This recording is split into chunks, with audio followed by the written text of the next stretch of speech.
papa, tu m'as montré le chemin de la vie. Jésus, oh tu Seigneur, personne ne pourra t'égaler. Jésus, oh tu Seigneur, personne ne pourra t'égaler. Jésus, oh tu Seigneur, personne ne pourra t'égaler. Jésus, oh tu Seigneur. Est-ce que quelqu'un peut crier? Est-ce que quelqu'un peut crier Dunamis 2023? Regarde ton voisin, dit bienvenue à Dunamis 2023. Bienvenue à Dunamis 2023. Alléluia. Regarde ton voisin, dit bienvenue à Dunamis 2023.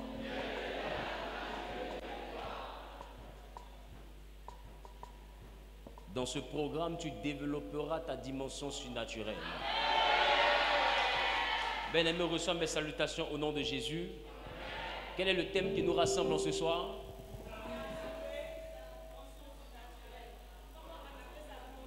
Comment? J'ai pas entendu. Est-ce que quelqu'un est venu avec un bloc-notes? Amen. Regarde ton voisin, dis voisin, on sera à une école. Donc il est important que tu aies l'attitude d'un élève. Amen. On vient pour apprendre les choses. On vient pour grandir. C'est pourquoi je prie maintenant que la grâce de Dieu nous transporte dans les hauteurs et que tout ce qui se fera, tout ce qui se dira soit sous le contrôle de son esprit et que lui-même vienne nous enseigner le surnaturel. Que lui-même vienne prendre contrôle parce que le surnaturel est une affaire qui lui appartient. Le surnaturel est une affaire qui vient de lui. C'est son monde. Alors élève d'abord, recommande ton esprit. Demande à Dieu d'élever ton intelligence, d'élever ta compréhension, afin de te permettre de comprendre des choses du surnaturel. Parle à Dieu.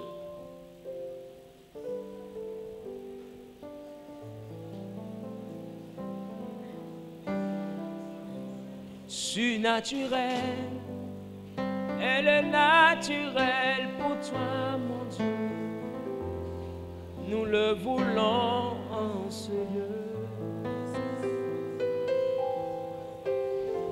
Surnaturel est le naturel pour toi, Jésus.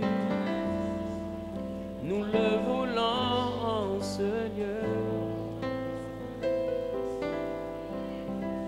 Surnaturel est le naturel pour toi, Yahweh. Nous le voulons en ce lieu. Surnaturel. Surnaturel est le naturel pour toi, mon Dieu. Nous le voulons dans nos vies. Nous le voulons dans nos vies. Surnaturel est naturel pour toi. Surnaturel est le naturel pour toi, mon Dieu. Nous le voulons dans nos vies. Nous le voulons dans nos vies. Nous le voulons dans nos vies. Nous le voulons dans nos vies. Nous le voulons en ce lieu. Nous le voulons en ce lieu. Nous le voulons dans nos vies. Nous le voulons dans nos vies. Nous le voulons en ce lieu. Nous le voulons en ce lieu. Merci Saint-Esprit. Assieds-toi dans la présence de Dieu.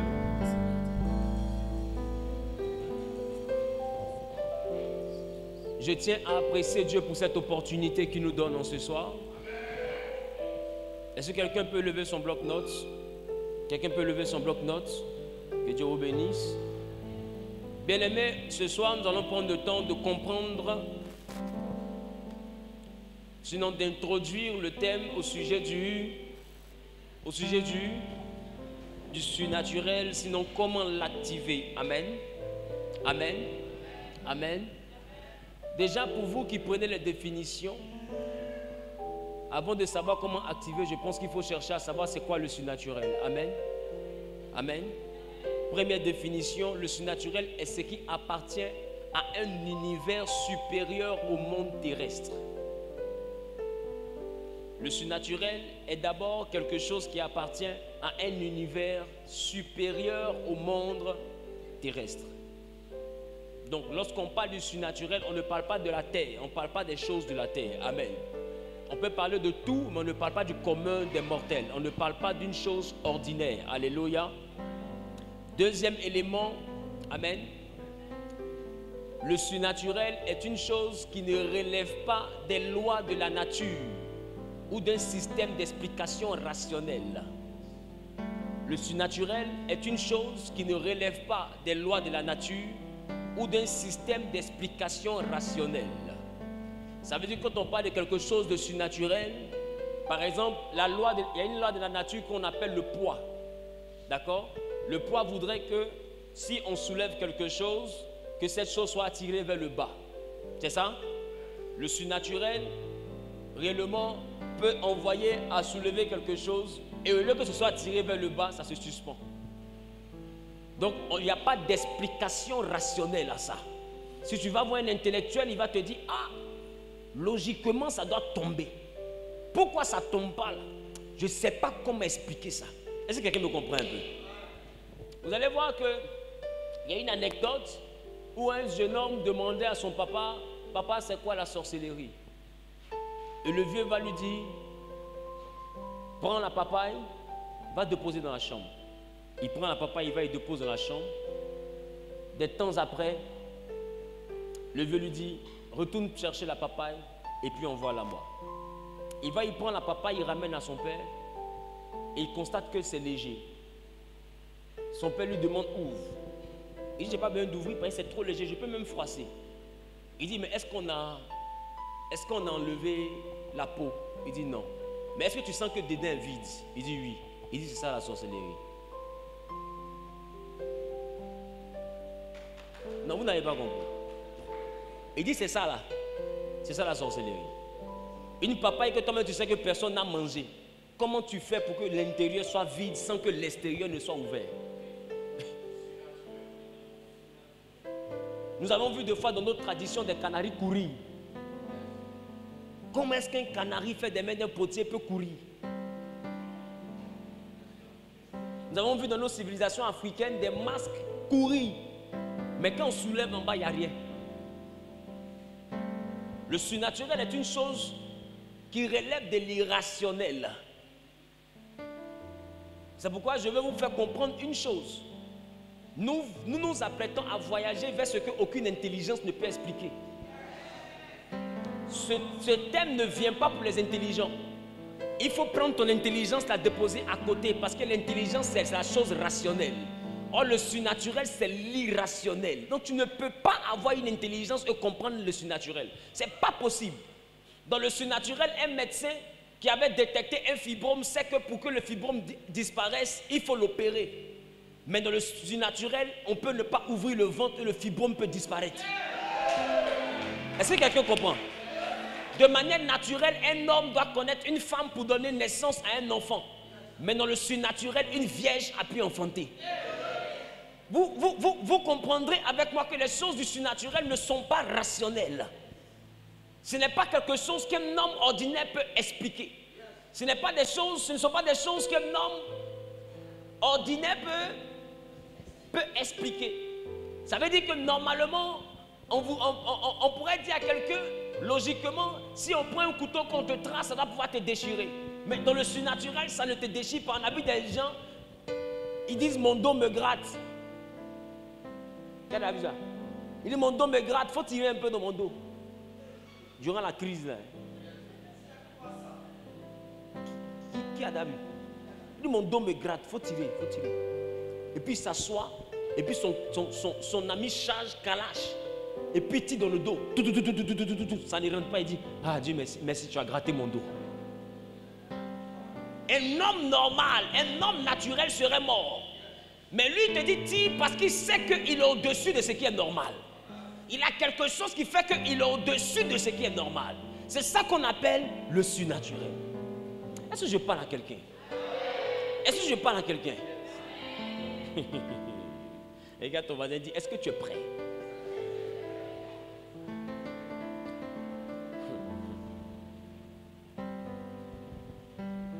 Bien-aimés, nous allons enseigner. Et si Dieu me met à cœur, nous allons pratiquer. Nous allons pratiquer certaines choses qui vont pouvoir peut-être même choquer le commun. Non, pas le commun des mortels, le commun ecclésiastique. Parce que on ne sera pas en train de dire non, ton nom c'est un, ton village c'est un. Non, on sera en train de faire des choses plus pratiques.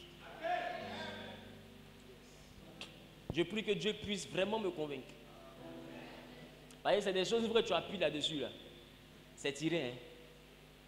Demain, on peut dire, ah, ils sont en train de se battre sur huile là-bas. Qui met huile, qui ne met pas huile. Amen. Maintenant, s'il y a un autre sort ici que lui met le feu qui commence à marcher dessus, ils vont dire, ah, laissons huile là. Il y a un sorcier plus grave qui est ici. Amen.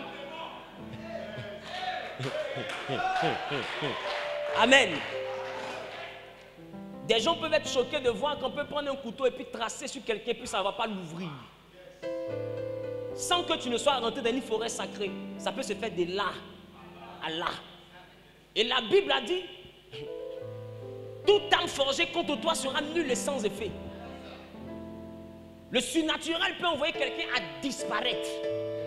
Écoutez, Satan n'a rien inventé, Satan est un imitateur. Donc il y a des capacités que vous ne devez pas attribuer aux adeptes du diable. Vous devez comprendre qu'ils ont copié sur le vrai Dieu. Parce que dans la Bible, Élie disparaissait, si vous ne savez pas. Dans la Bible, Philippe a disparu, si vous ne savez pas. Dans la Bible, Samson était immunisé contre les épées. Voilà pourquoi les Philistins se demandaient d'où venait sa force. Parce qu'eux, ils avaient des épées. Quand ils touchent Samson, ça ne blesse pas, ça n'a pas d'effet. Mais quand Samson prend mâchoire d'âne, qu'il les tape, il meurt. Donc on se demande, mais on va le tuer avec quoi? Parce que ce qu'on appelle arme là, n'arrive pas à le tuer. Voilà comment est-ce qu'ils vont se demander comment se faire pour que nos âmes puissent rentrer maintenant et puis lui faire du mal. Ils vont trouver la solution qui était Dalila. C'est pour dire que les hommes ont été surnaturels dans la Bible.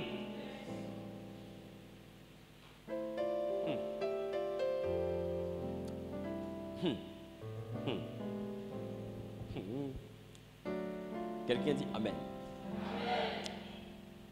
Le surnaturel en troisième point est ce qui semble ne pas appartenir au monde réel. Ce qui semble ne pas appartenir au monde réel est appelé quoi? Surnaturel. C'est quoi le monde réel? C'est quoi le monde réel? C'est le monde physique. On se comprend? Dans le surnaturel, tu peux être dans ta maison et tu es conscient que le vieux là, il est au village normalement. Et puis il vient de donner une commission. Est-ce que selon vous, ça appartient au monde réel? Amen. Est-ce que selon vous, ça appartient au monde réel? Dans le monde réel, il a besoin de prendre un véhicule, quitter le village, arriver à Abidjan, te voir et puis parler avec toi et puis repartir. Mais dans le surnaturel, il peut être couché au village et puis venir te donner une commission en rêve.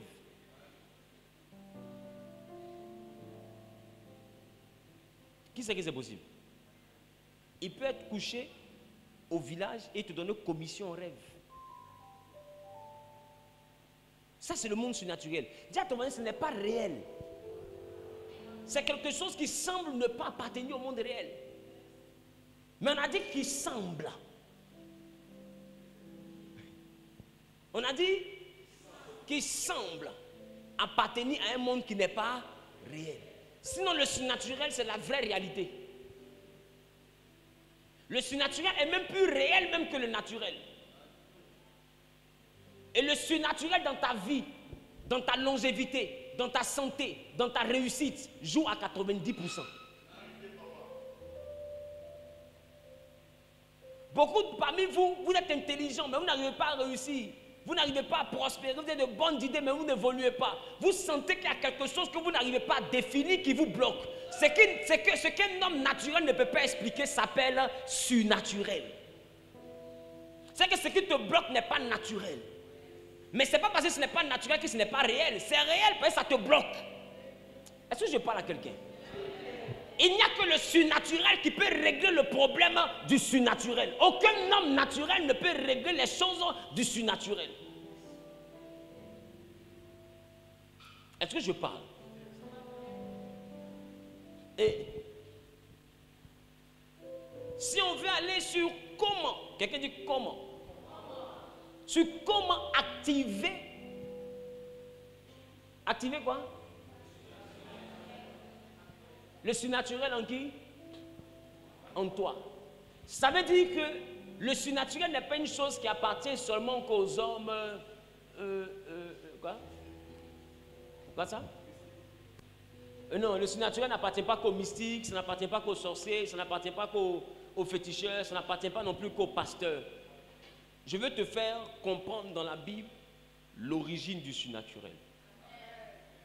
Tu sais, tu ne peux pas chercher à développer quelque chose si toi-même tu n'as pas accepté que ça y est en toi. Qui me comprend un peu?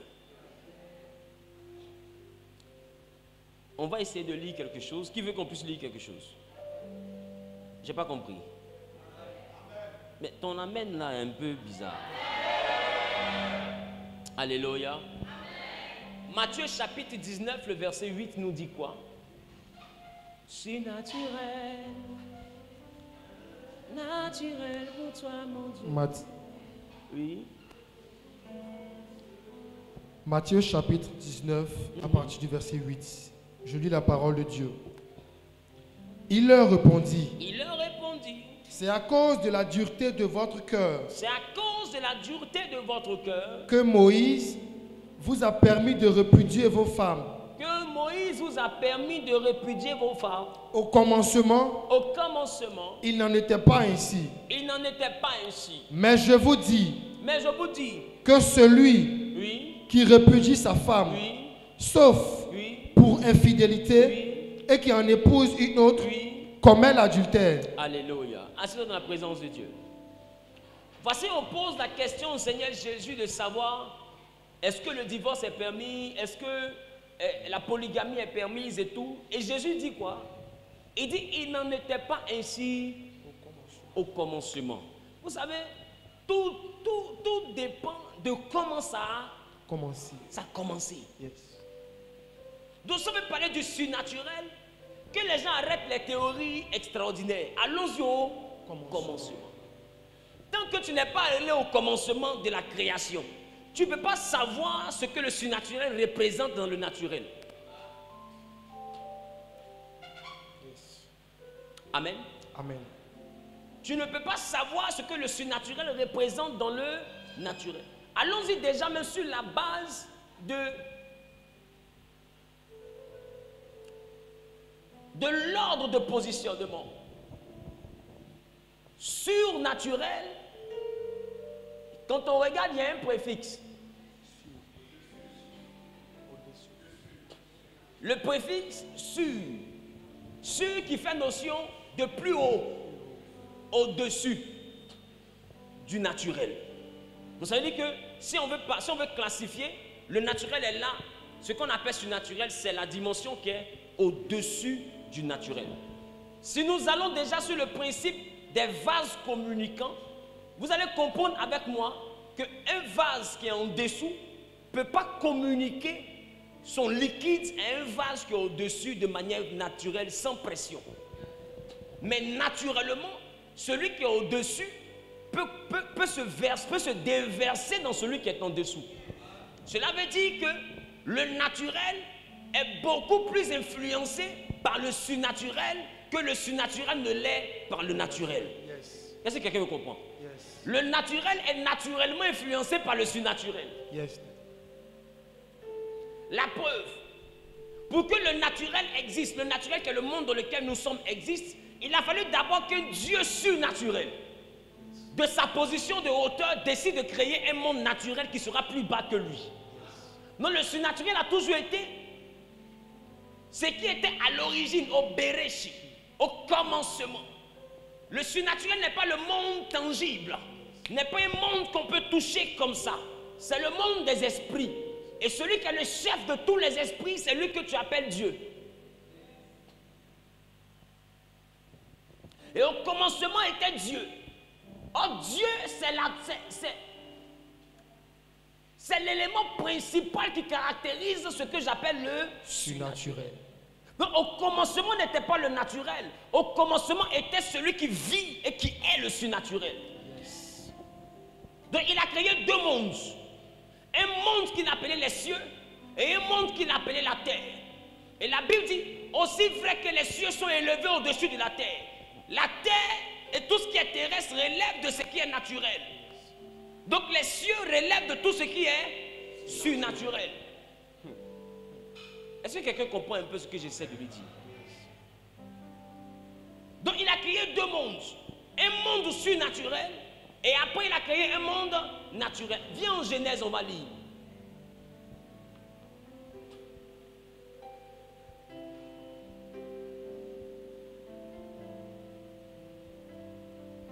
Genèse chapitre 1, à partir du verset 1er. Que dit la Bible? Surnaturel. Genèse chapitre 1, à partir du verset 1. Oui. Au commencement, Dieu créa les cieux et la terre. Dieu créa les cieux et la terre. La terre était informe et vide. La terre était informe et vide. Il y avait des ténèbres sur la surface de l'abîme. Il y avait les ténèbres sur la surface de l'abîme. Et l'Esprit de Dieu se mouvait au-dessus des eaux. Et l'Esprit de Dieu se mouvait au-dessus des eaux. Dieu bénit sa parole. Vous voyez, on dit au commencement. Quelqu'un n'est pas là. Au commencement. Quelqu'un est fâché. Au commencement. Donc Jésus a dit quoi? Il n'en était pas ici au commencement. Donc on allait où? Au commencement. C'est lequel verset de la Bible? C'est le premier verset de la Bible. La Bible dit en premier lieu, au commencement, Dieu créa les cieux. Dieu créa les cieux.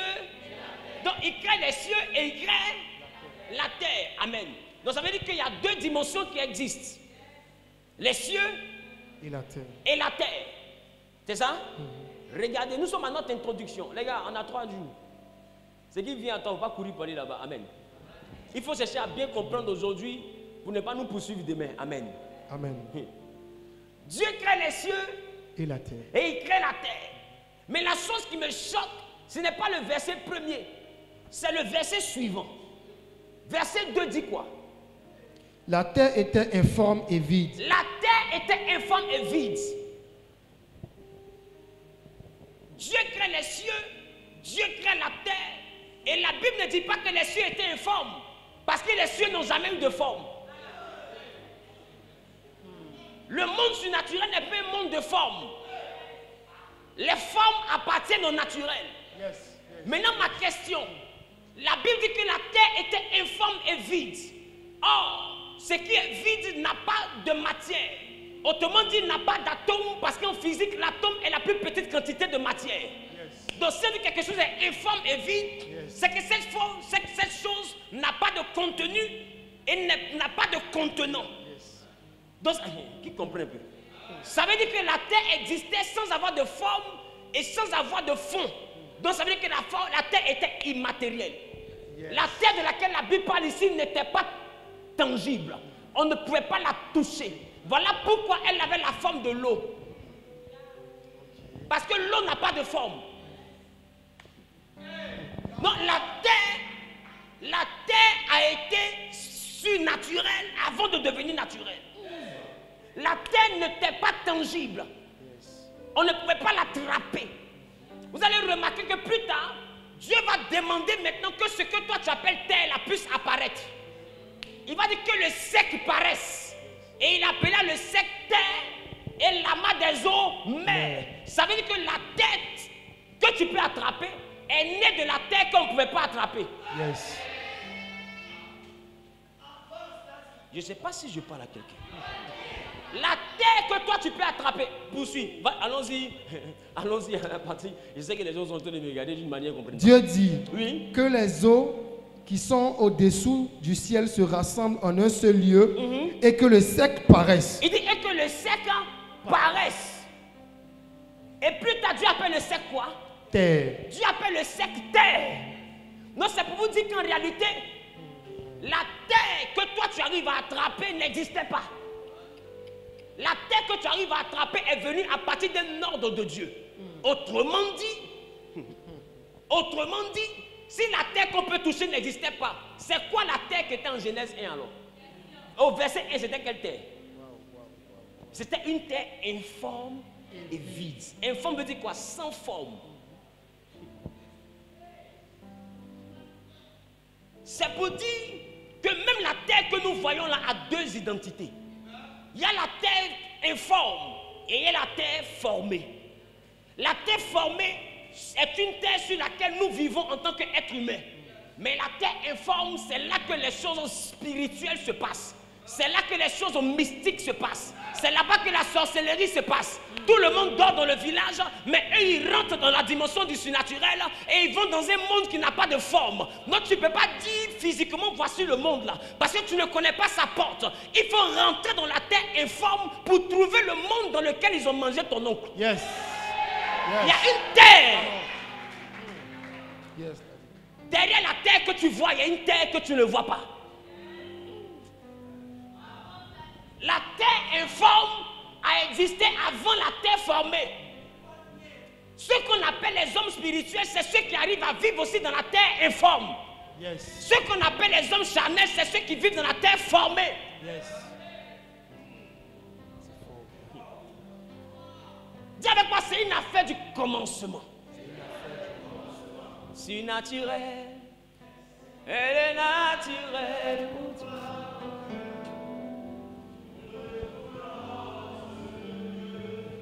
Ce que je veux te faire comprendre. On a l'introduction. Assieds-toi bien, sinon on va se perdre à partir de demain. Assieds-toi bien. Parce que tout ce que les gens font dans ta famille comme désordre là, c'est parce que tu ne sais pas qui tu es que tu permets ça. Sinon, si tu réalises ce que je t'enseigne, il n'y a pas plus sorcier que toi dans la famille. Il n'y a pas. Mais la Bible dit aussi longtemps que l'héritier demeure enfant, il n'est pas différent d'un esclave. C'est-à-dire qu'aussi longtemps que tu es encore enfant dans le monde de l'esprit, on peut te prendre et t'attacher comme un esclave. On peut te mettre en prison comme un esclave. La Bible dit aussi longtemps. Paul a dit, j'ai fait disparaître ce qui était de l'enfant. C'est pour dire que l'enfant ne disparaît pas parce que tu as grandi. L'enfant disparaît parce que tu as compris. Aussi longtemps, aïe, aïe, aïe, aïe, aïe, aïe, aïe.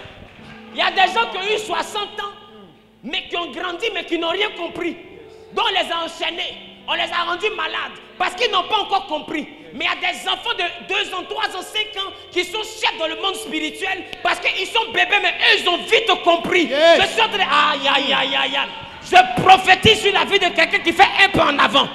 Que Dieu ouvre ton esprit à la compréhension des choses surnaturelles. Celui qui fait un pas en avant, qui commence à monter dans le monde supérieur. Au nom suprême de Jésus.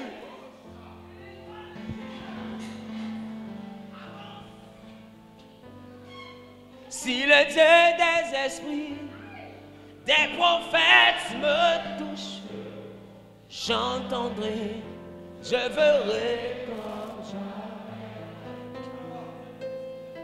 Si comme à Élie, tu me réponds par le feu, j'entendrai.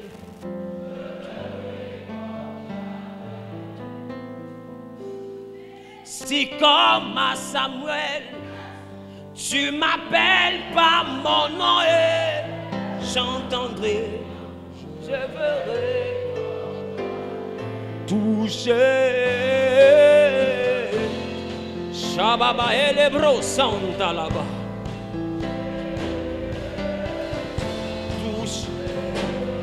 Toucher.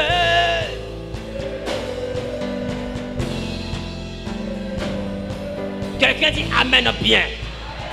Assieds-toi dans la présence de Dieu et ouvre ton esprit. Je ne suis pas venu parler ici à ton corps.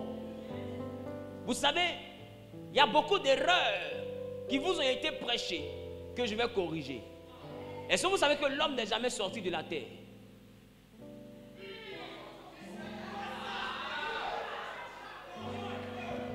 Faut pas te fâcher, je vais t'expliquer.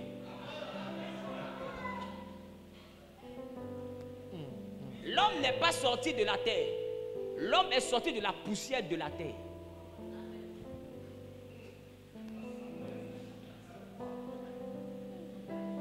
Tu peux planter quelque chose dans la terre, ça va pousser. Est-ce que tu peux planter quelque chose dans la poussière, ça va pousser? La poussière n'est pas la terre. Même si la poussière sort de la terre.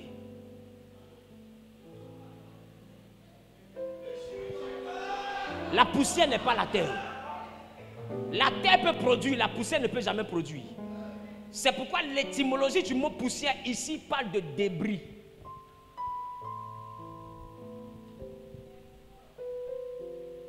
Parle de débris.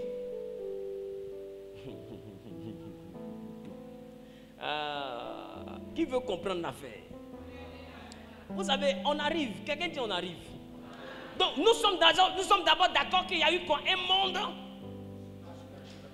monde terrestre mais qui n'était pas formé, qu'on appelait terre. Et puis une autre terre qui est venue, qu'on arrive à toucher, qu'on appelait aussi terre. Donc il y a eu deux terres.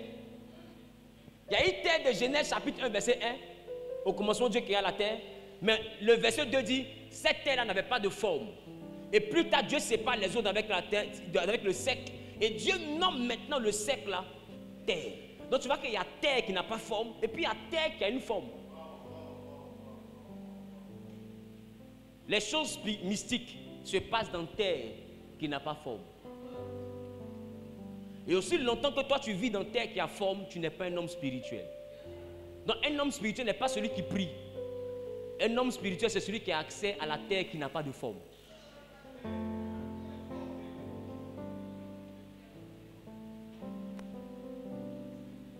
Il y a deux mondes.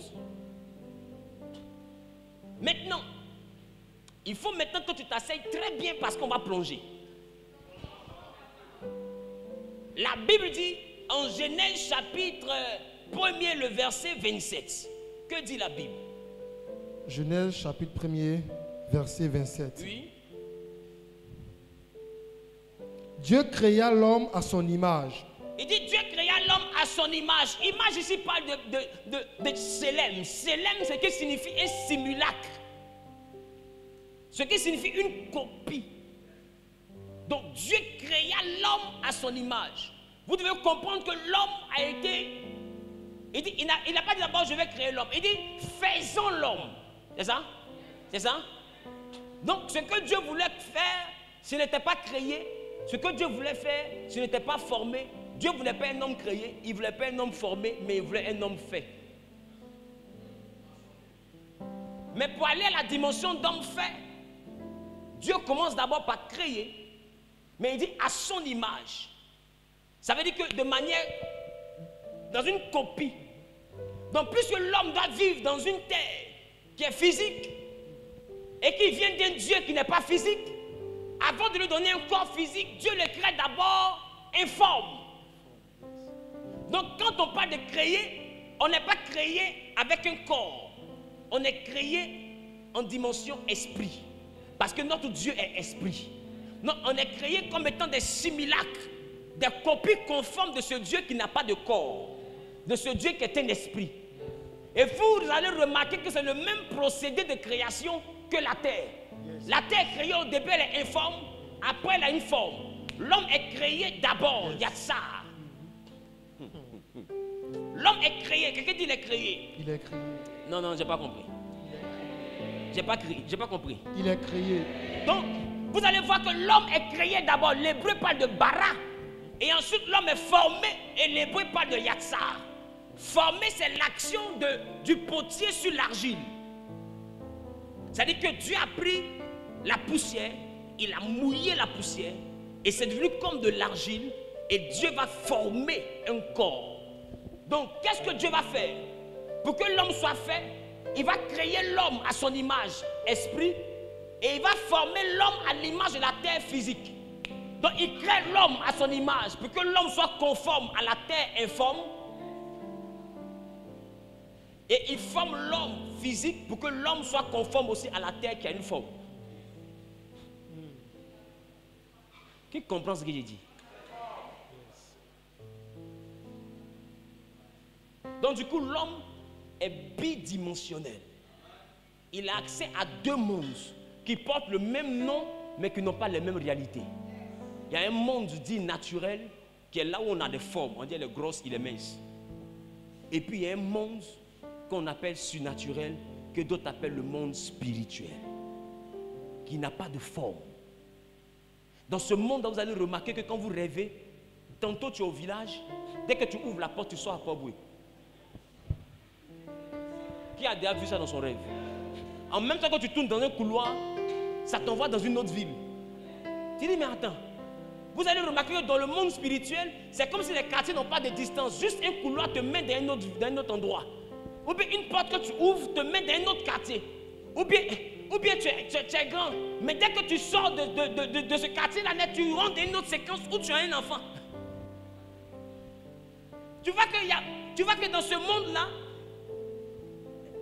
la vieillesse et ton enfance, tout s'entremêle. Le village et en même temps Paris, tout est la même chose. Un coup tu es en France, un coup tu es au village. Tu ne comprends pas réellement ce qui se passe. Parce que dans ce monde, il n'y a pas de distance, il n'y a pas de forme. Dans le monde spirituel, on n'a pas besoin d'avoir un visa pour aller en Europe. Un couloir suffit.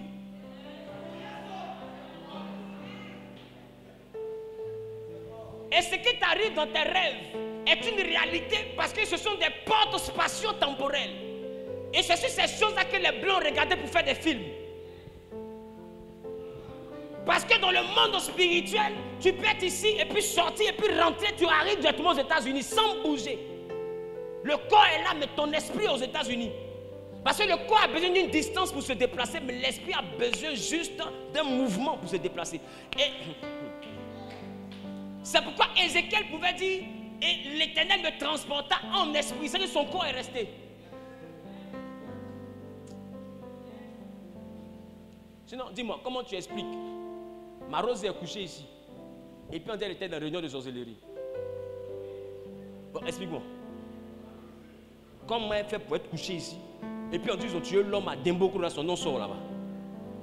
Et puis tu lui demandes, ma Rose, c'est vrai, dit mais tu es parti là-bas à quel moment? Tandis que c'est trop long à expliquer. C'est trop compliqué. C'est technique, la vieille. Il faut prendre ça comme ça. J'étais là-bas. Qui me comprend? Mais ce n'est pas un monde que tu peux comprendre avec la rationalité. Est-ce que je parle à quelqu'un?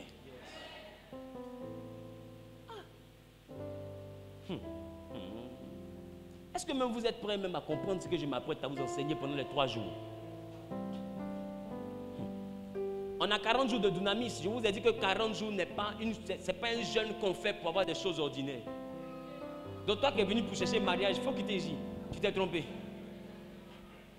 40 jours, c'est pour les choses spirituelles.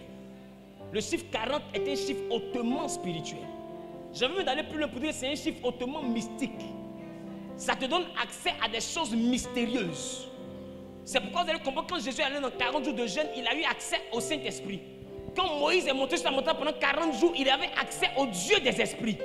Le chiffre 40 n'est pas un chiffre où des choses ordinaires se produisaient. Pour aller consulter Dieu, Élie a fui devant Jézabel pendant 40 jours de marche. Et au 40e jour, il est arrivé sur une montagne où Dieu lui a dit, que fais-tu ici? Il fallait 40 jours pour qu'il rencontre Dieu. Le chiffre 40 n'est pas simple. Même pour aller à la terre promise, il fallait 40 jours pour aller. Or, la terre promise n'est pas une terre physique. C'était une terre hautement spirituelle. C'était même la préfiguration de ce qu'on appelle la Nouvelle Jérusalem. Pour aller là-bas, il fallait un chiffre 40. On ne rentre pas dans le 40 parce qu'on a envie de jeûner. Quand tu commences à faire 40, c'est que tu as compris le monde spirituel. Si tu n'as pas compris le monde spirituel, va faire Esther 3. Amen. Va faire Daniel 21. Faut faire même à moins. Le jeûne d'à moins. 6 jours. Ça dépend de toi. Fais ton jeûne personnel. Mais le chiffre 40, on ne joue pas avec. Est-ce que je parle à quelqu'un? Yes. C'est bon? C'est bon? Quelqu'un dit, l'homme était créé avant d'être formé. Donc vous voyez que créer ici, on parle de quoi? De bara. Bara, ce qui signifie quoi? Ce qui signifie quoi? Simulacre, établi ou bien fait à l'image du Créateur. Donc c'est-à-dire que c'est quelqu'un d'immatériel. Et vous allez remarquer qu'en Genèse chapitre 1, Dieu crée l'homme. Mais en Genèse chapitre 2, le verset 7, Dieu forme l'homme. Quand Dieu crée l'homme, la poussière n'intervient pas. Mais quand Dieu forme l'homme, la poussière intervient. Qui a remarqué ça? Qui a remarqué? Et vous allez remarquer, quand Dieu finit de former l'homme, il met dans les narines de l'homme un souffle. C'est ça? Et la Bible déclare quoi? L'homme devient quoi? Un être vivant. Est-ce que vous savez que ce qu'on appelle l'homme ici, l'étymologie du mot homme ici, en hébreu, c'est Adam. Donc Adam n'est pas un prénom, hein. C'est une nature. C'est la nature humaine. Et ce qu'on appelle terre signifie Adama. C'est une matière. Donc Adam, c'est une nature. Adama, c'est une matière. Donc, il dit, faisons l'homme. Et il dit quoi? Dieu forma l'homme de la poussière de la terre. Quelqu'un dit la poussière de la terre. J'ai pas compris. J'ai pas compris. Quand on parle de poussière, on parle d'une étymologie qui parle de afar. Ce qui signifie décombre. Ce qui signifie débris. Donc ça veut dire que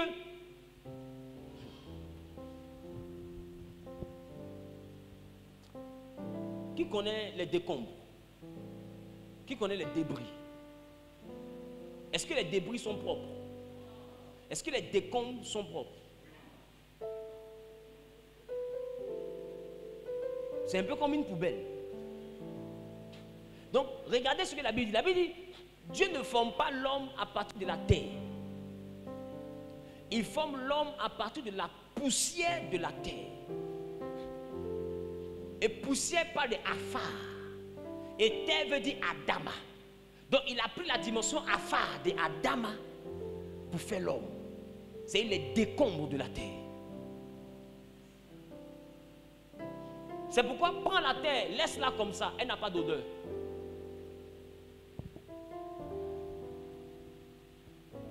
Prends la terre, laisse-la comme ça. Allons au village par exemple. Est-ce que vous savez que la nature a une odeur naturelle? Elle a son odeur, mais ça ne sent pas mauvais, le coin est bon. Mais prends l'homme, laisse-le, ne l'entretiens pas. Odeur sort de partout. Même ton nez sent. Tout sur toi sent, cheveux, ça a fini par sentir. Et sel, ça a fini par sentir. Parce que l'homme en lui-même vient d'un décombre.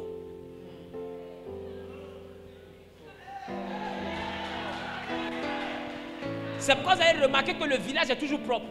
Parce que le village, c'est la terre que Dieu a formée. Mais là où il y a les décombres, ça ne peut pas être propre. C'est pourquoi prends le temps, remarque le corps humain.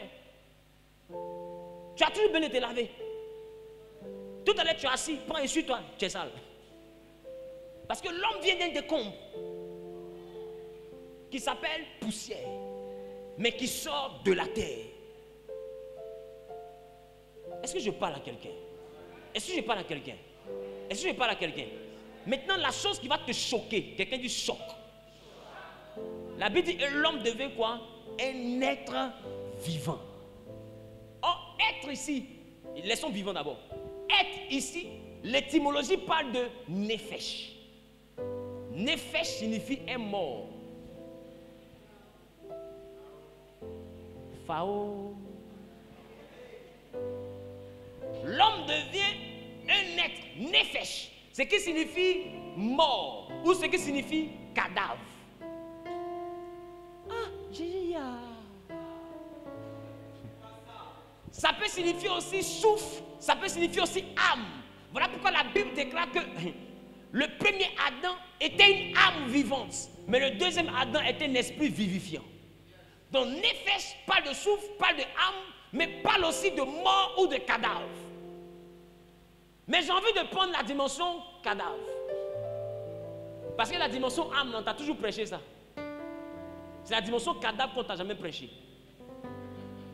Ce que je te fais comprendre, c'est que nous sommes des cadavres ambulants.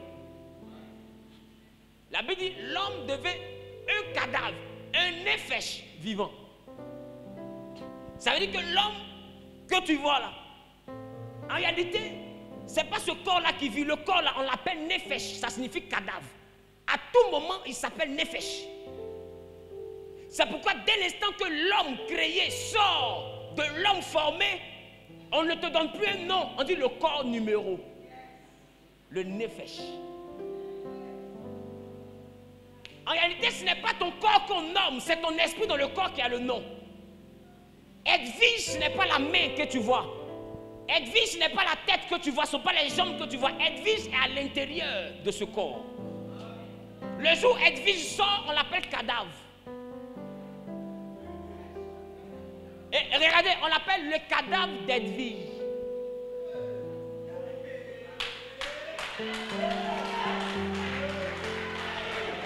Ou bien le cadavre de papa. Ça c'est le cadavre de maman. Ça tu reconnais que ce n'est pas maman. Ce n'est que le cadavre de maman.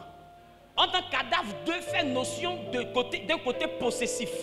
C'est-à-dire que c'est ce corps-là, c'est ce nefesh-là que maman avait utilisé pour vivre. Comme on dit, elle est morte maintenant et qu'elle n'est plus dans ce nefesh, alors c'est devenu qu'un cadavre. Mais ce n'est pas maman, c'est le cadavre de maman.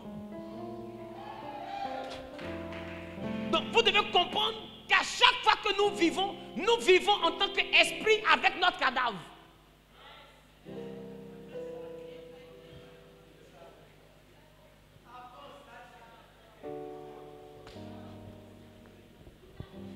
Je ne sais pas si les gens sont prêts à comprendre Dunamis.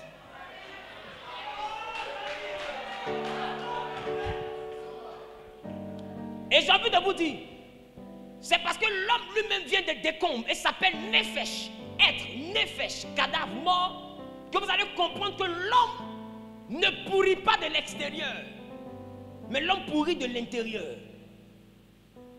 Ce qui te fait pourrir quand tu meurs ne vient pas de la terre, ça vient de ton ventre.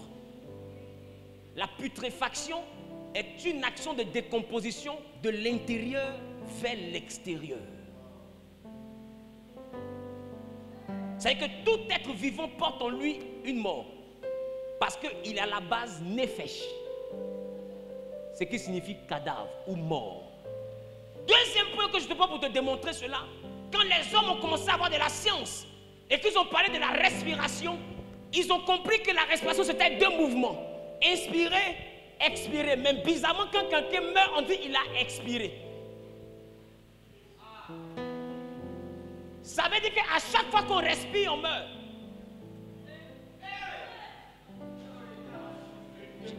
Nous sommes à l'introduction. Laissez-moi introduire. Écoutez, nous sommes sur YouTube. Je ne vais pas les plus vérifier.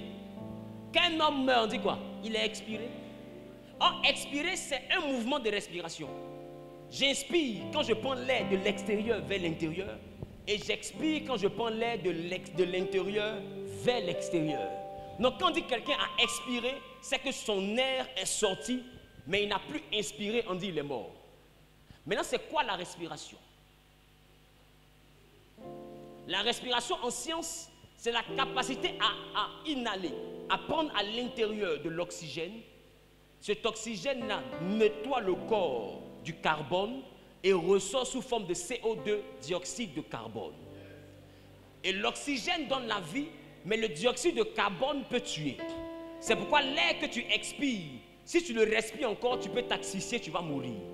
C'est pourquoi on ne se met pas dans la même pièce qu'une plante.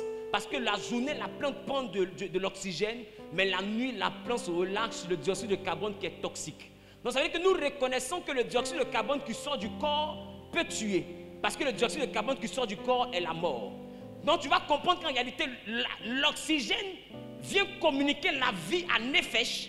Et Nefesh prend la mort qui devait le contaminer pour redonner à l'oxygène, pour que l'oxygène transporte la mort à l'extérieur et ramène une nouvelle vie. Donc, à chaque fois que je respire, je fais sortir la mort de moi pour l'envoyer dehors et je prends la vie de dehors pour la mettre à l'intérieur. Et c'est ce mécanisme qui fait en réalité que je vis. Donc à chaque fois que je respire, je fais sortir une mort, j'expire et puis je reprends un souffle de vie. Dieu souffle dans mes narines un nouveau souffle. Et c'est ce qui fait que je suis un être vivant. Le jour où j'expire, que Dieu ne me donne plus un nouveau souffle, on dit il est expiré, il est mort.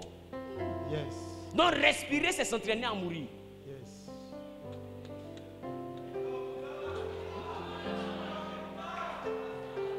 Voilà pourquoi beaucoup ont dit non, Jésus a dit ils sont morts spirituellement. Jésus a dit laissez les morts enterrer leurs morts, vous suivez-moi. il ne parlait pas de mort spirituelle. Il parlait de nefesh. Nefesh, laissez les cadavres. Allez enterrer leurs cadavres. Parce que si tu comprends, si tu as un langage spirituel, tu sauras ce que Jésus vient de dire. Il est en train de dire que tout le monde se balade avec un cadavre. Donc c'est des cadavres qui soulèvent un autre cadavre pour aller l'enterrer. C'est ce qu'il est en train de dire. Vous suivez-moi. Donc Jésus n'a pas parlé mal à quelqu'un. Il a dit laissez Nefesh, allez enterrer Nefesh. Et vous, suivez-moi. Est-ce que je parle à quelqu'un?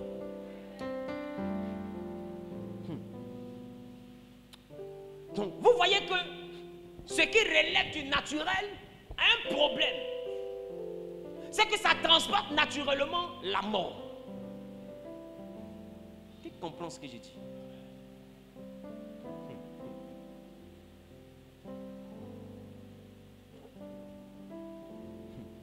Ça transporte naturellement la mort. C'est pourquoi prends le temps, remarque-toi. Tu vas voir qu'à un moment donné, deux fois tu mues. C'est des cellules qui sont mortes. Hein. Quand les gens ont fait gommage, c'est pour enlever quoi? C'est pour enlever quoi? Toi tu vis et puis il y a la mort sur toi. Et quand tu gommes pour enlever, c'est parce que nous mourons tous les jours. Et l'homme étant conscient de ça, deux fois va enlever la mort qui a recouvert Nefesh. Et on enlève. On regarde les ongles qui ont poussé.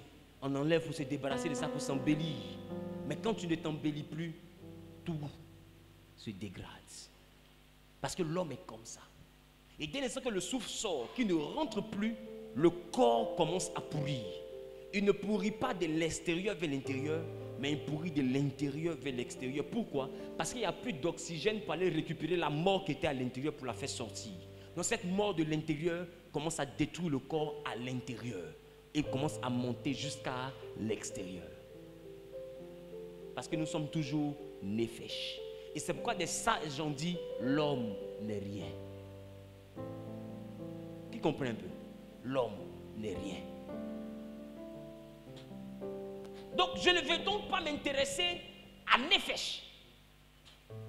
Je veux m'intéresser à celui qui a été bara. Le surnaturel, c'est celui qui connaît, qui sait qu'on peut dire, voici le corps de maman. Donc, on n'a pas dit voici maman. Je veux que tu puisses comprendre, si maman n'est pas là, que c'est son corps qui est là, maman est où?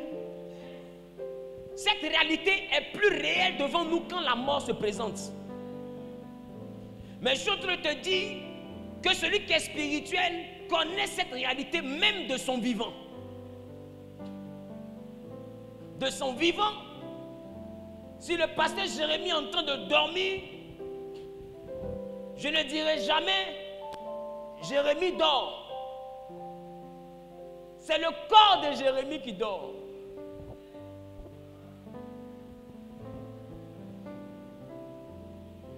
Parce que ce qui est esprit est à l'image de Dieu. Or, la Bible dit, notre Dieu ne sommeille ni ne dort. Ça veut dire que notre dimension esprit ne dort jamais. Mais c'est le corps qui dort. Le corps a besoin de se reposer. Le corps a besoin de manger. Le corps, qui comprend un peu? Le corps a besoin de se laver. Le corps a des besoins. Non, le surnaturel, c'est la capacité que tu auras à laisser le corps Nefesh et puis vivre à partir de celui qui habite dans Nefesh. Celui qui, quand il se sépare de Nefesh, on dit voici le corps de maman. Parce que maman même s'est séparée de Nefesh. Est-ce que quelqu'un comprend de quoi je parle? Et je peux t'assurer d'une chose. Vois ce que je dis comme un problème, ça c'est ton problème. Vois ce que je dis comme une hérésie, c'est ton problème. Et je te dis, si tu penses que je mens, tu peux vérifier. À chaque fois que tu dors, tu sors de ton corps. Et c'est parce que tu sors que tu vois. Et c'est parce que tu vois que tu rêves. Le rêve, c'est ce que ton esprit a pu voir pendant la nuit et durant le temps où ton corps se reposait.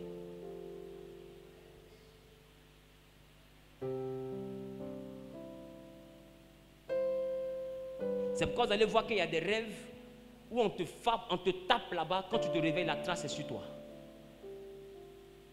Parce que le rêve n'est pas une illusion. Le rêve semble être dissocié du réel. Mais si vous remarquez, c'est aussi une définition du surnaturel. Le surnaturel, j'ai dit, en définition, c'est quelque chose qui semble ne pas être réel. On n'a pas dit que ce n'est pas réel, mais ça semble ne pas être réel. Sinon, quand tu dors, que tu rêves, il peut arriver que tu as une femme de nuit et durant la nuit, tu peintues. You peintues, you know. Mais if you peintues your spiritual wife, quand tu finis de peintuer la go spirituelle, et s'il n'arrive pas des fois où le matin, quand la personne se réveille, la semence est là physiquement. Mais dis-moi, si ce n'était qu'un rêve, pourquoi ton corps a réagi au point de te faire libérer une semence qui d'habitude dans ta lourde vie du péché demande d'abord près de 30 minutes de va-et-vient, beaucoup d'efforts pour que ça puisse arriver. Oh, tu dormais, il n'y a eu aucun va, aucun vient. C'est dans un rêve qu'il y a eu va-et-vient. Comment le va-et-vient du rêve peut donner la semence du corps et l'envoyer à se relâcher pendant que ton corps ne bouge pas? Ça veut dire que l'esprit contrôle le corps. Est-ce que je parle à quelqu'un? L'esprit contrôle le corps. Et il y a des rêves que vous faites, où vous battez, quelqu'un vous tape sur votre œil, vous vous réveillez le matin, c'est enflé. À qui c'est déjà arrivé? Ou bien, on vous chicote là-bas, vous réveillez le matin, il y a des traces qui sont sur vous. C'est ça le monde spirituel. C'est ça le surnaturel.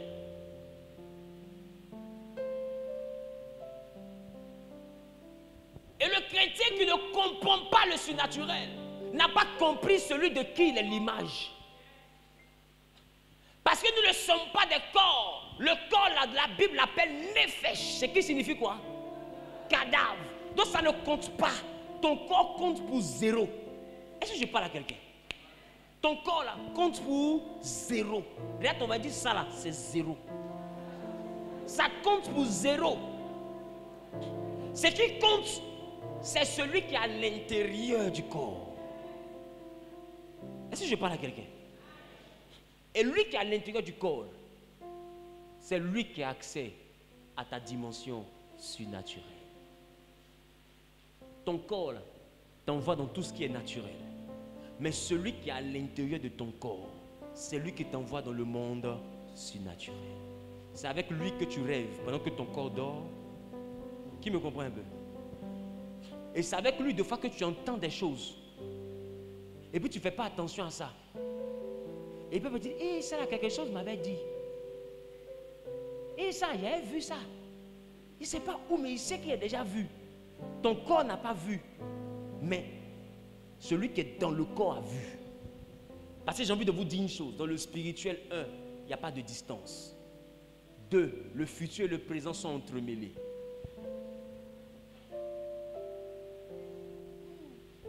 Tu peux être en 2020, dormir, et quand ton esprit sort de ton corps, ton esprit s'en va en 95.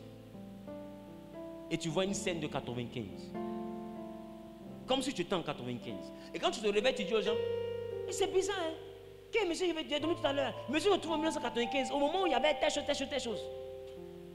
Tu vois que tu es en 2023, mais ça t'a ramené où? En 95. Et puis, tu peux dormir en 2023 et puis ça va t'envoyer en 1961. Ça peut t'envoyer même en 1802. Pour que tu ailles voir pourquoi dans votre famille personne ne se marie. Et c'est là que tu vas te rendre compte qu'en 1802, quelque chose a été fait. Il n'y avait pas de caméra. Mais l'esprit peut retourner aller voir.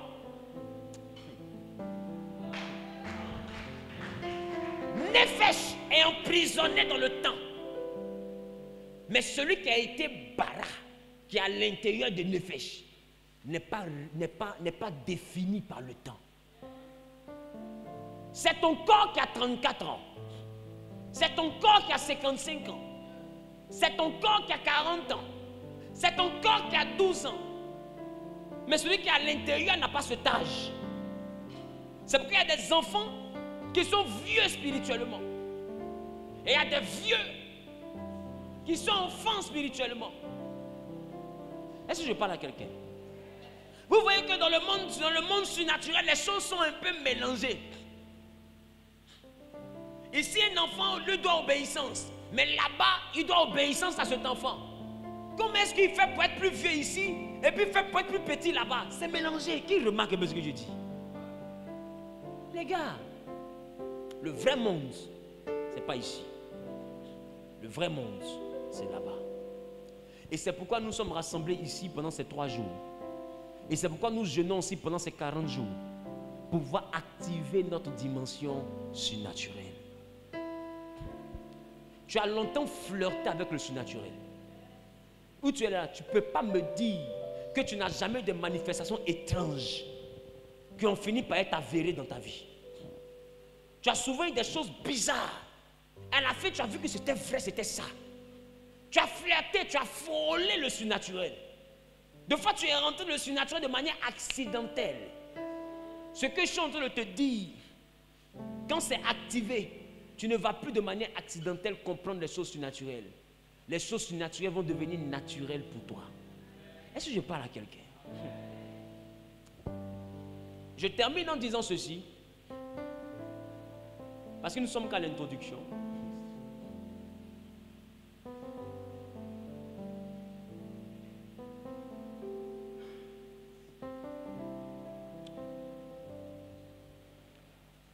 Une personne qui a compris le surnaturel peut envoyer son corps à résister à n'importe quelle épreuve naturelle.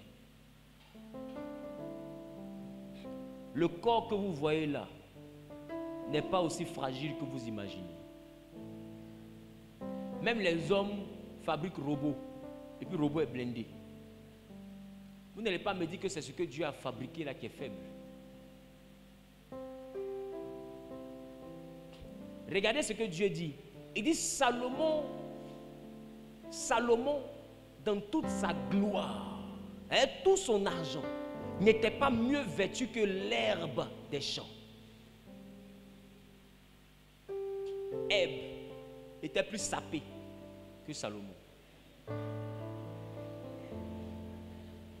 Si ton Dieu a sapé Èbe que Salomon, entre Salomon et l'herbe, il y a une distance que vous ne pouvez pas imaginer parce que l'herbe n'est pas à l'image, à la ressemblance de Dieu. Maintenant, quand Dieu dit il fait l'homme à son image, à sa ressemblance,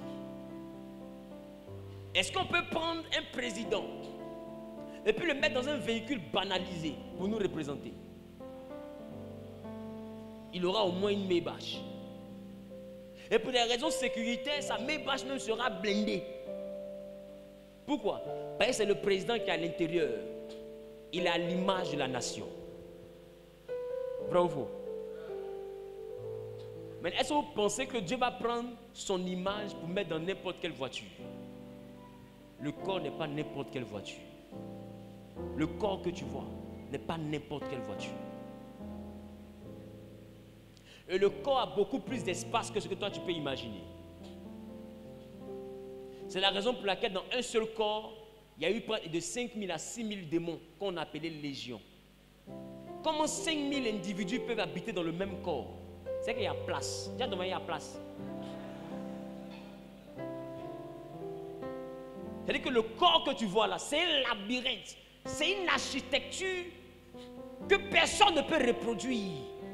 Ce n'est pas une œuvre humaine. Voilà pourquoi il dit, votre corps est le temple du Saint-Esprit. C'est la maison du Saint-Esprit. Et Dieu dit, je ne peux pas habiter une maison qui a été faite de main d'homme. Mais il dit, je ne peux pas habiter une maison qui a été faite de main d'homme Et puis lui encore, il vous dit que votre corps est son temple. C'est sa maison, c'est sa demeure. Parce que votre corps n'a pas été fait de main d'homme. Donc, aussi luxueuse que soit la maison qu'un homme a pu faire, Dieu dit ce n'est pas digne de me recevoir. Mais la maison que moi j'ai eu à faire peut me recevoir. Donc, il faut comprendre un peu de quoi Dieu parle. Parce que quand Ésaïe a vu la gloire de Dieu dans le temple à la mort du roi Osias, la Bible dit qu'il était dans sa maison et sa maison a commencé à brûler. Mais notre corps reçoit Dieu, mais notre corps ne brûle pas. Ésaïe dit, j'ai commencé à avoir peur parce que la fumée a commencé à envahir la maison. La maison, qui a lu la parabole? Il dit, la fumée a commencé à envahir le lieu parce que j'ai vu Dieu sur son trône. Je l'ai seulement vu. Il n'est même pas venu dans ma maison. Je l'ai seulement vu et la maison a commencé à brûler. Mais si Ésaïe voit et puis la maison brûle, et si Dieu vient?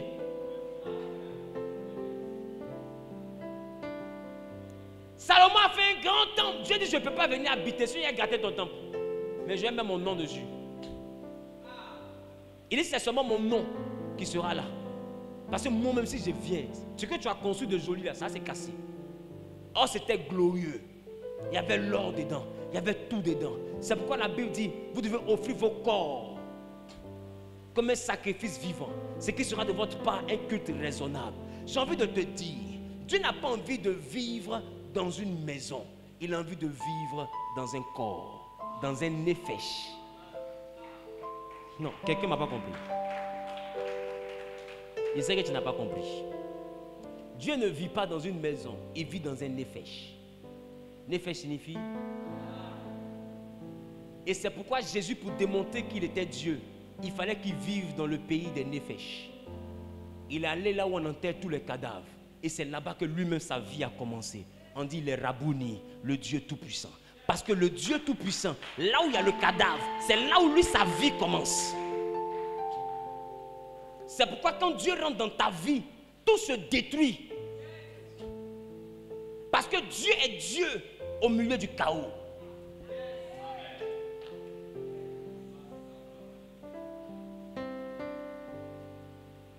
Il te rencontre Nefesh.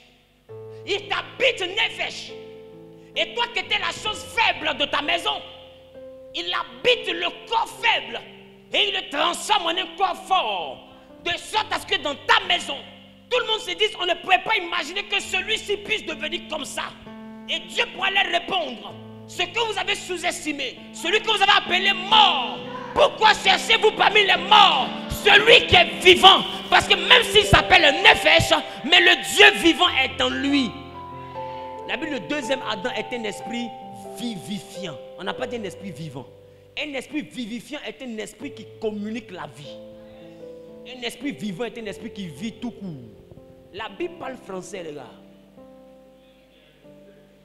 Le premier Adam est une âme vivante, mais le deuxième Adam est un esprit vivifiant. C'est-à-dire que c'est un esprit qui communique la vie, qui donne vie.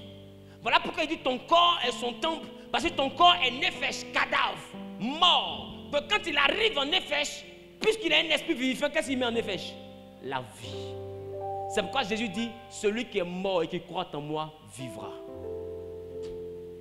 Parce qu'il ne cherche pas les vivants, il cherche les morts pour les envoyer à la vie. Est-ce que je parle à quelqu'un? Et c'est pourquoi le principe central de la vie chrétienne, c'est la résurrection. Parce que beaucoup pensent qu'ils sont vivants, mais ils ne savent pas que tout le monde se promène avec son cadavre en main. Et avoir Jésus dans ta vie peut te donner l'espoir de vaincre Nefesh que tu transportes depuis que tu es petit.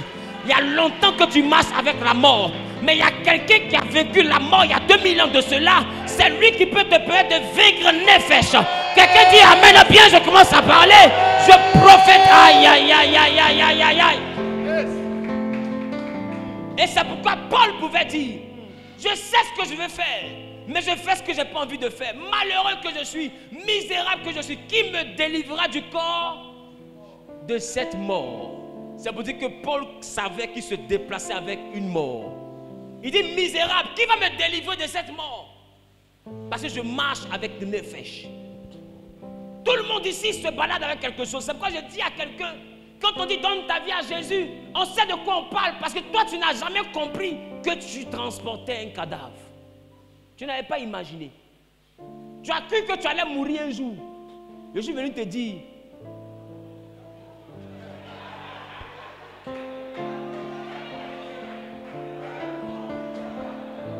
pourquoi mets-tu au futur ce qui est au présent? Maintenant la question c'est la suite. Dis prophète, pose-moi la question. La question c'est pourquoi donc tu as peur de mourir de la sorcellerie? Les sorciers te font peur parce que tu as toujours cru que tu vivais. Mais quand tu comprends que tu es nefesh, comment est-ce qu'on fait pour tuer quelqu'un qui est déjà mort? Je vais annoncer à quelqu'un. Je vais annoncer à quelqu'un. Après ce programme, même le sorcier va comprendre que tu es plus sorcier que lui. Quelqu'un n'a pas dit amen, ça me dérange. Quelqu'un n'a pas dit amen, ça me dérange. Dis à ton voisin, un cadavre ne peut plus mourir.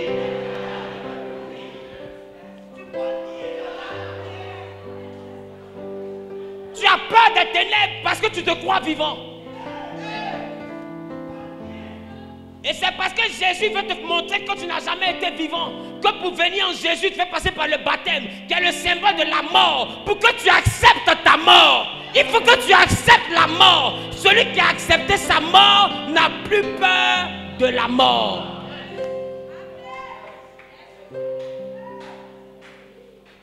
Parce que nous avons peur de la mort. Donc Jésus nous commence avec nous par le baptême. Ce qui signifie mort avec Christ. Donc il te fait réaliser ta mort. Mais quand tu es mort et que tu es revenu dans les morts avec lui, tu as peur de quelle mort encore? Il n'y a plus rien. Donc si quelqu'un vient te dire, est-ce que c'est que les sorciers veulent te tuer? Il faut dire, ils perdent leur temps. Tandis, j'ai appris que tu veux me tuer, mais je t'annonce que tu perds ton temps. Va tuer les vivants. Mais tu ne peux pas tuer Nefesh. Parce que Nefesh est déjà mort. Quelqu'un dit il est déjà mort.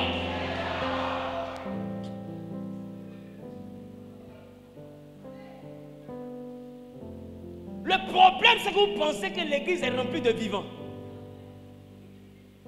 L'église est remplie de morts vivants. Voilà pourquoi pour rentrer à l'église, il faut mourir dans le baptême et revenir à la vie par Jésus pour que tu puisses t'asseoir dans l'église. Donc l'église est un endroit où se rassemblent ceux qui sont passés par le rituel de la mort et de la résurrection. Donc pour avoir la vie éternelle, il faut être un mort qui est revenu à la vie. Donc comment tu fais pour tuer un chrétien? Nous on a envie de comprendre. Pourquoi si les gens nous comparent des mystiques? Les mystiques sont vivants, nous on est morts. Hey. Nous on est morts. Et puis on est revenus des morts. Et on nous a appelés des chrétiens. Des petits Christ, ceux qui sont morts comme Christ et puis qui sont revenus du tombeau. Donc tu nous ramènes dans quel tombeau? En fait, vous devez comprendre qui vous êtes. Je suis qu'à mon introduction. Demain, on va développer. Mais ce que je veux te faire retenir, on ne peut pas tuer Nefesh. Nefesh est déjà mort. Cabri mort. Est-ce qu'il peut mourir encore? C'est pourquoi je te dis, dans cette période d'enseignement, tu vas réaliser que tu n'as rien à perdre. Tu n'as rien à perdre. En fait, eux, ils t'attaquent parce qu'ils pensent que tu as quelque chose à perdre. C'est pourquoi quand les gens m'attaquent, moi ça me fait rire. Est-ce que vous savez même que vous attaquez quelqu'un qui est déjà mort? Cabri mort là. Est-ce qu'il peut mourir encore? Il va mourir comment? C'est déjà gâté, on peut les gâter là. Gâté roi. Ne mets plus ta mort au futur. Oui. La vie chrétienne n'est pas pour les vivants. C'est pour les morts revenus à la vie. Je parle à quelqu'un. Donc si nous laissons le cadavre dans le tombeau, c'est que nous revenons du tombeau avec totalement une nature surnaturelle. C'est pourquoi remarquez, quand Jésus est sorti du tombeau, avant le tombeau, il a marché sur l'eau. Mais après le tombeau, il a traversé le mur. La Bible déclare que quand Thomas est venu, pendant que la porte était fermée, Jésus a apparu. Ça veut dire qu'il n'est pas passé par la porte.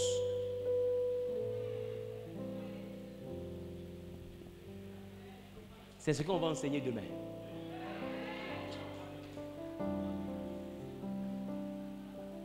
Celui qui est surnaturel peut rentrer dans des endroits sans se déplacer avec son corps. Et même en se déplaçant avec son corps.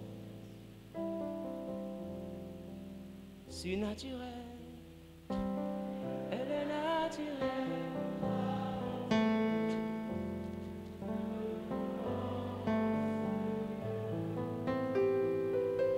Et puis il y en a qui sont assis ici. J'ai peur des revenants. Vous êtes collègues. Arrête-moi de conneries. C'est peut-être que tu n'as pas compris ce qu'il te dit.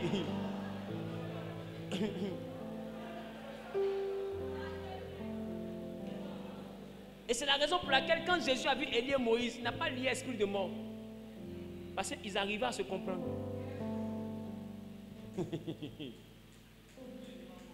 Élie et Moïse, ce n'étaient pas des vivants. Mais quand Jésus les a vus, tu as vu, il a lié. La Bible, ils se sont entretenus avec lui. Il a causé à eux. Quand ils ont fini de parler, ils sont partis. C'est pas toi, tu penses que tu vis, c'est pourquoi tu cherches l'esprit de mort partout.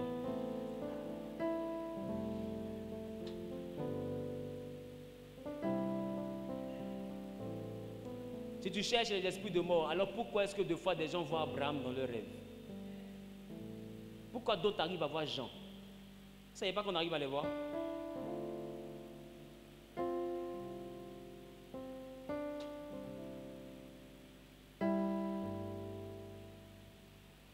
Ne confondez pas l'esprit de mort à l'esprit du mort.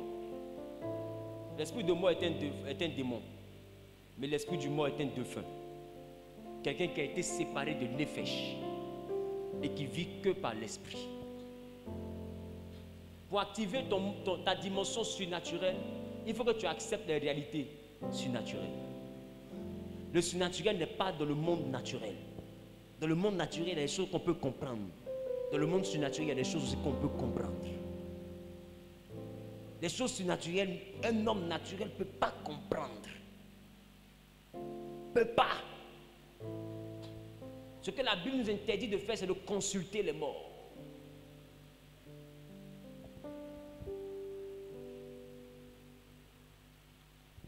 Néphesh. Quelqu'un dit Néphesh.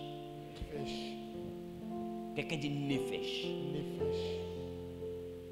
Et la Bible nous interdit de faire quoi? Consulter les morts. De consulter les morts. Voilà pourquoi est-ce qu'on ne consulte pas les hommes.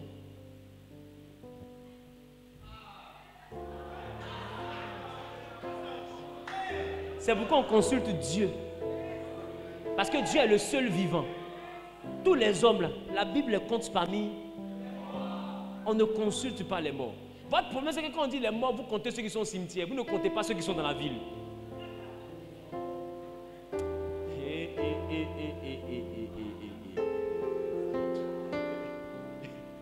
On ne consulte pas les morts. En effet, c'est un mort. Donc, mais il vient dire à Jérémie, c'est quoi mon futur?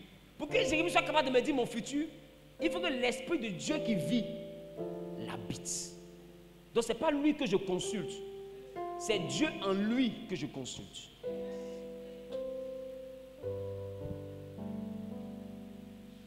C'est pourquoi il y a des fois, moi, je ne prophétise pas. Vous savez pourquoi? Parce que ce n'est pas moi qui dois te prophétiser. C'est Dieu en moi qui doit te prophétiser. Aussi longtemps que je ne ressens pas le fait de prophétiser, même si je reçois des messages, je ne les donne pas. Parce que prophétiser, ce n'est pas dire ce que Dieu t'a dit. Prophétiser, c'est dire ce que Dieu t'a dit de dire.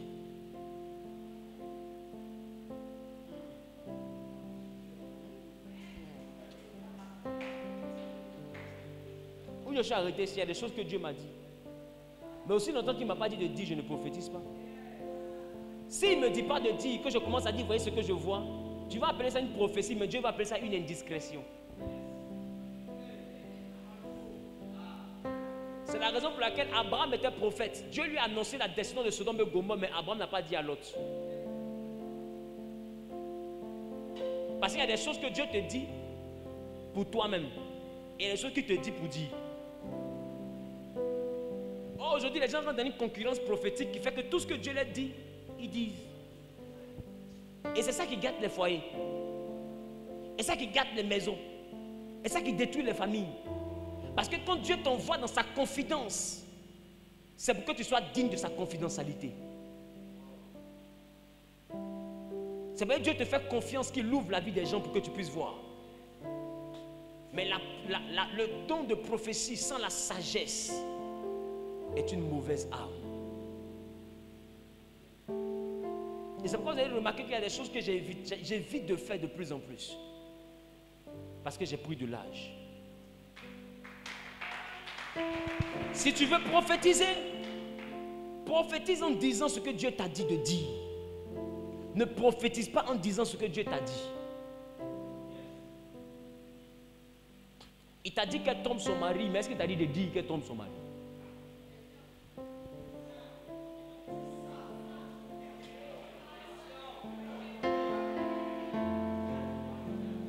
Il t'a dit qu'il se masturbe, mais est-ce qu'il t'a dit de dire au micro que le monsieur là se masturbe?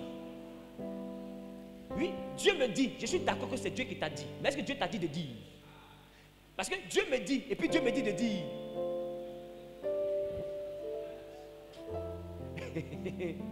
Pas parce que Dieu te dit que tu dois dire. Il y a des choses que Dieu te dit, même si tu dois dire, tu dois prendre la personne dans le bureau pour lui dire. Parce qu'on ne vient pas à l'église pour que notre vie soit dévoilée devant des caméras.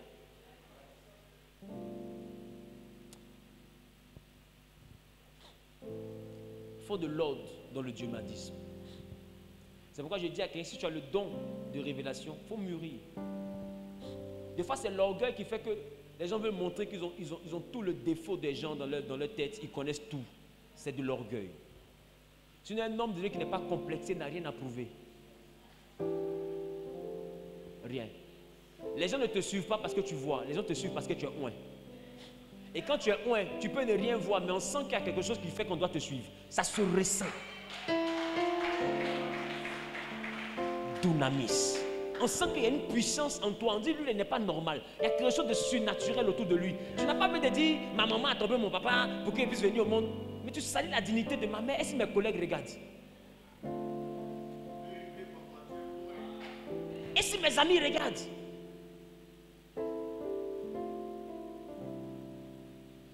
Non, c'est pour dévoiler. Mais en quoi ça glorifie Dieu? Bon, tout le monde sait, mais où est la gloire? Il y a l'information, mais sans gloire. Aujourd'hui, les gens enchaînent des informations dans les programmes dits prophétiques. Ce n'est pas de la révélation, c'est de l'indiscrétion. Ils disent ce que Dieu leur a dit, on est d'accord. Mais est-ce qu'ils ont dit ce que Dieu leur a dit de dire? C'est pourquoi vous avez remarqué, je suis beaucoup silencieux depuis un moment. Parce que Dieu m'a enseigné beaucoup d'autres choses. Et je lui ai demandé pardon. Donc ça dit qu'il faisait les Congos ça. Les gars, devant Dieu, je suis allé qui a dit qui trompe qui est qui. Quand donné le numéro de téléphone de temps, il a dit il est gâté. Amen. Il est gâté, il est Dieu. Amen. Non, je suis là, il m'a dit, c'est pas tout ce qu'il me dit que je dois dire. Il y a des choses qu'il te dit pour que tu puisses mieux gérer le peuple. Il y a des choses qu'il te dit pour que tu puisses mieux gérer le peuple. Il peut te montrer le caractère des pasteurs, il peut te montrer le caractère des diacres, il peut te montrer des choses. Ça peut te fâcher parce que tu vois des choses. On pense que tu es bête, que tu ne vois rien. Oh, tu vois. Mais il ne te dit pas, il ne te montre pas pour que tu frappes quelqu'un. Il te montre pour que tu saches que si tu dois évoluer, ne compte pas sur lui-là, ne compte pas sur celle-là. Évolue. Qui comprend de quoi je parle? Il te montre pour ton instruction personnelle. Mais quand tu veux t'arrêter pour dire, voyez comment elle se comporte, ce que tu dis est vrai, mais est-ce que Dieu t'a dit de dire ça? La personne se comporte comme ça, mais elle est encore utile dans le dispositif. Jésus a choisi 11 disciples, il a mis un démon dessus.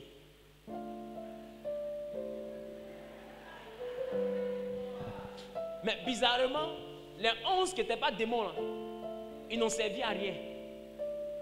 C'est le démon là qui l'envoie à la croix et puis nous on est sauvés.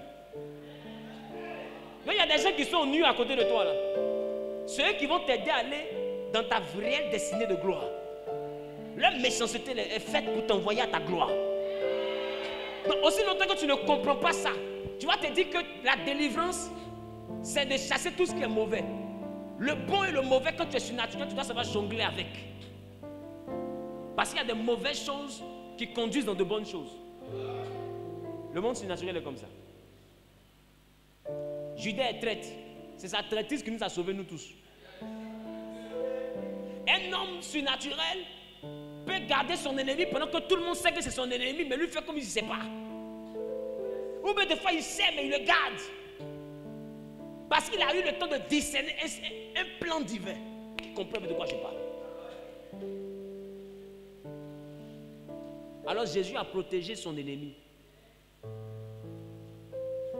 Maintenant, est-ce que vous savez que la destinée s'accomplit par les ennemis, mais se célèbre avec les amis?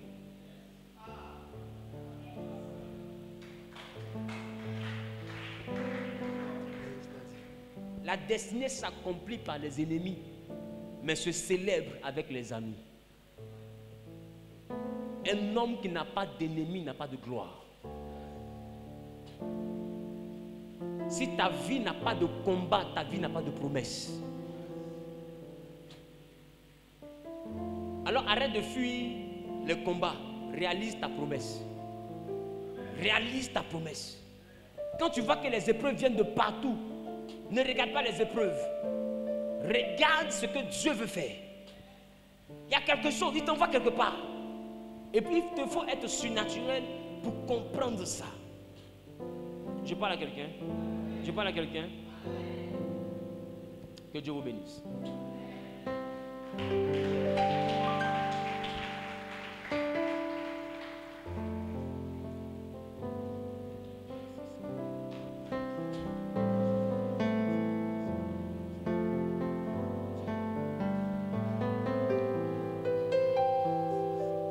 Surnaturel.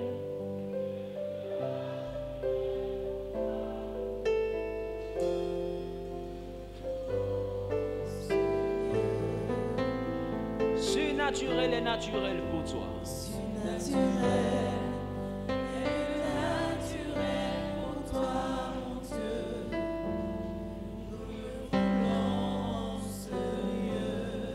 Tu vas élever la voix et tu vas demander à Dieu d'activer dans ta vie le surnaturel.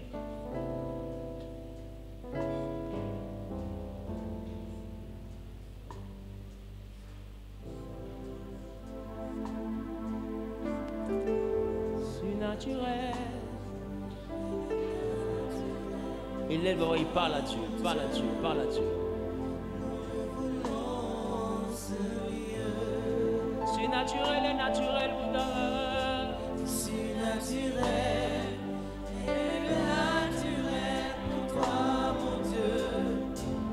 Nous le voulons, ce Dieu. Alléluia. Alléluia.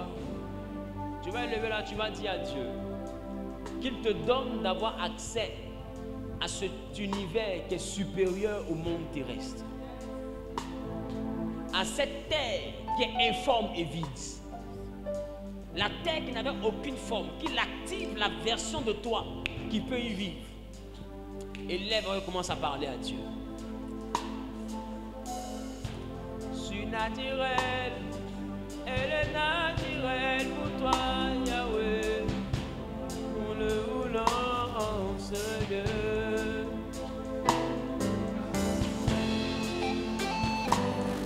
Parle à Dieu. Naturel pour toi, mon Dieu. Nous le voulons, ce Dieu. Surnaturel et naturel pour toi. Surnaturel et naturel pour toi, mon Dieu. Nous le voulons, ce Dieu. Surnaturel et naturel pour toi. Surnaturel et naturel pour toi, mon Dieu. Nous le voulons.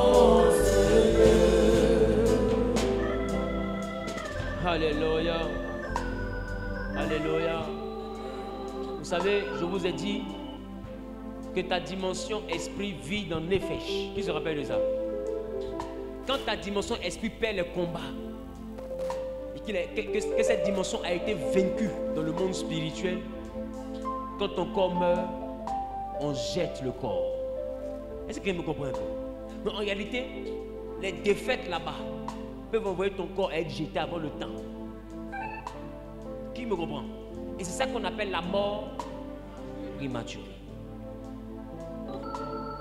Tu vas dire à Dieu qui te rende conscient et victorieux dans tous tes combats spirituels. Tu peux être victorieux sans être conscient. Amen. Mais qui te rend conscient et victorieux. C'est qui te rend conscient. Tu peux aller jusqu'à réaliser qui est derrière le combat. Est-ce que je parle à quelqu'un? Tu peux aller jusqu'à réaliser pourquoi le combat existe. Des fois tu combats mais tu ne sais pas pourquoi le combat est là. Mais quand tu es conscient de la chose, c'est que tu as réussi à cerner la chose. Qui me comprend un peu?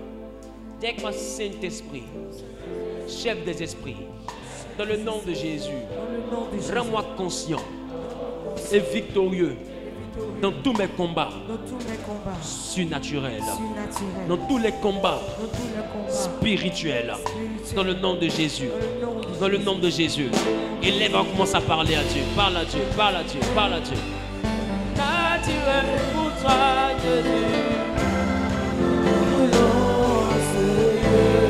c'est naturel et naturel pour toi. C'est naturel et naturel pour toi, mon Dieu. Nous le voulons, Seigneur. C'est naturel et naturel pour toi. C'est naturel et naturel pour toi, mon Dieu. Nous le voulons, Seigneur. C'est naturel et naturel. C'est naturel et naturel pour toi, mon Dieu. Nous le voulons, Seigneur. Nous le voulons, Seigneur. Nous le voulons, Seigneur. Nous le voulons dans nos vies. Nous le voulons dans nos vies. Nous le voulons, Seigneur, Papa. Nous le voulons, Seigneur. Nous le voulons dans nos vies. Nous le voulons dans nos vies. Nous le voulons, nous le voulons, nous le voulons. Nous le voulons dans nos vies. Nous le voulons, Seigneur. Nous le voulons, Seigneur. Alléluia. Tu vas élever la voix et tu vas demander à ce que le Dieu des esprits des prophètes vienne te toucher. Tu sais,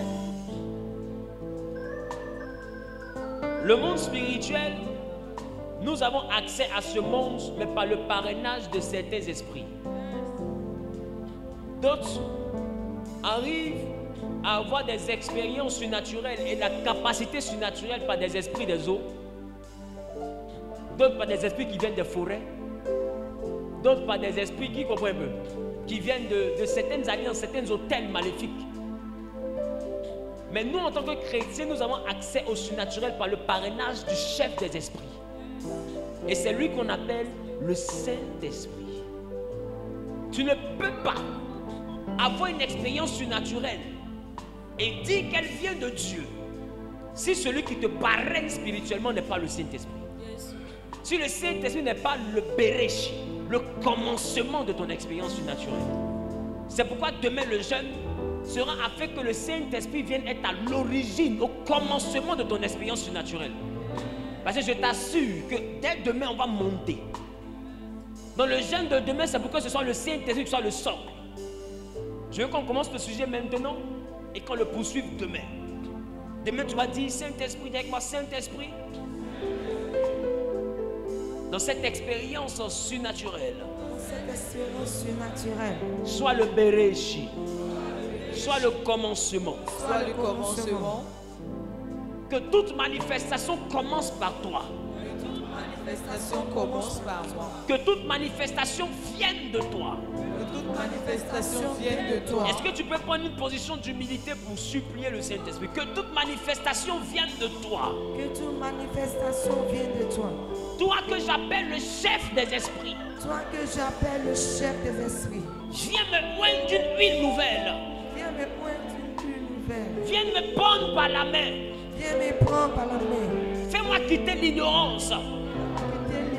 Fais-moi quitter la faiblesse. Fais-moi quitter la faiblesse. Fais-moi quitter la timidité. Fais-moi quitter la timidité. Fais-moi quitter la défaite. Fais-moi quitter la défaite. Révèle-moi de ta capacité. Révèle-moi de ta capacité. Enseigne-moi les choses surnaturelles. Enseigne-moi les choses surnaturelles. Développe le dynamisme qui est en moi. Développe le dynamisme qui est en moi. Laisse la puissance qui est en moi s'exprimer. Laisse la puissance qui est en moi s'exprimer. Apprends-moi comment manifester. Apprends-moi comment développer. Apprends-moi comment vivre surnaturellement. Chef des esprits. Chef des esprits. Saint-Esprit. Saint-Esprit. J'ai besoin de toi. J'ai besoin de toi. Moi, Wilfried Zawi. Moi, Anne-Marie. J'ai besoin de toi. J'ai besoin de toi. Dans le nom de Jésus. Dans le nom de Jésus. Quelqu'un dit 12 fois Amen. Amen. Amen. Amen. Amen. Amen. Amen. Amen. Amen. Amen. Amen. Amen. Amen. Puissante offrande d'acclamation à Jésus. Bien-aimé, je veux des cris de joie. Pousse des cris de joie. Glorifie, glorifie, glorifie ton Dieu. Nous voulons ce Dieu. Glorifie, glorifie ton Dieu.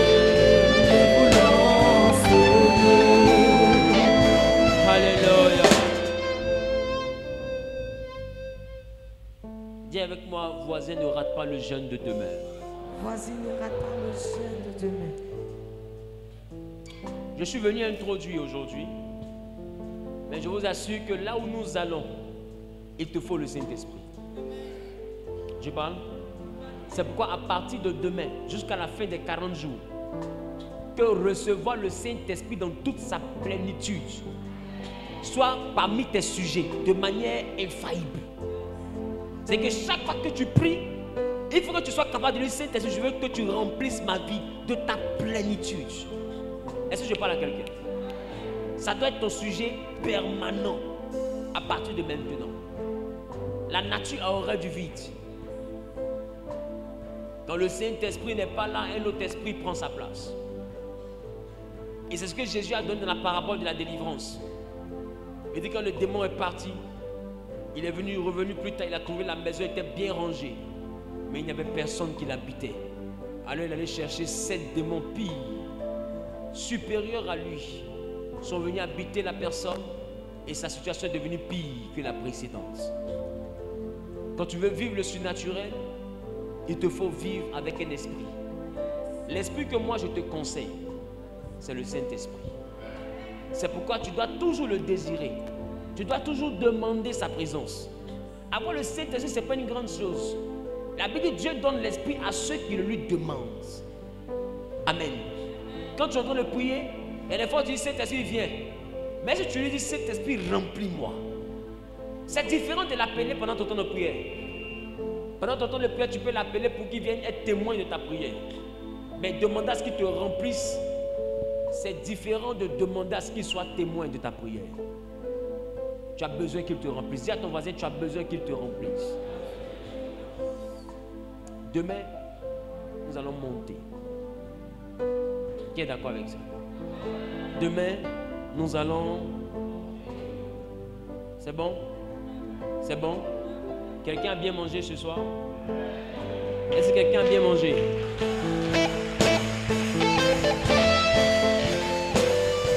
Vous savez, cet enseignement est encore disponible sur ma page YouTube.